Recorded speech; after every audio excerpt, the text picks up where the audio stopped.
Welcome to Pro Wrestling History Daily Top 5. I'm your host, the eclectic gentleman, Stephen Watts, and join me as I count down the top 5 moments for this day in pro wrestling history. But before we get started, don't forget to like, share, and subscribe. And without further ado, let's get our wrestling history on. Number 5, 1979. Ricky Steamboat defeats Paul Jones to win the NWA television title, beginning his second reign and ending Jones's third. Number 4, 1968. Waldek Zabisco passes away. A Polish catch wrestler, professional wrestler, and strongman, he is a former AWA and American heavyweight champion in the early 1900s. Number 3, 2020. John Francis Walker passes away. Better known by his ring name Mr. Wrestling 2, he is best known for his appearances with Championship Wrestling from Florida and Georgia Championship Wrestling in the 70s and early 80s. Number 2, 1983.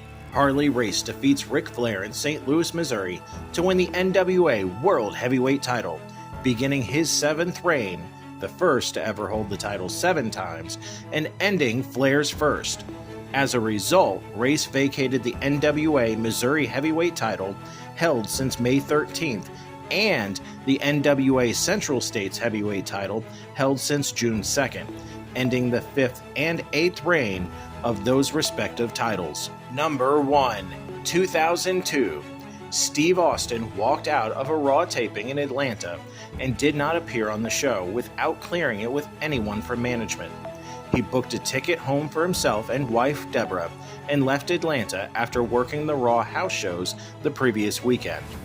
Originally, Austin was scheduled to face Brock Lesnar on the show, but apparently no one in WWE management communicated with Austin as to what he was going to do on Raw until Jim Ross called him the day before and told him. Austin then chose to walk out and go home, feeling that him losing to Lesnar with no prior build-up between the two didn't make sense from a business standpoint. And that's our list. Make sure to comment below what you feel was the number 1 moment for this day in pro wrestling history.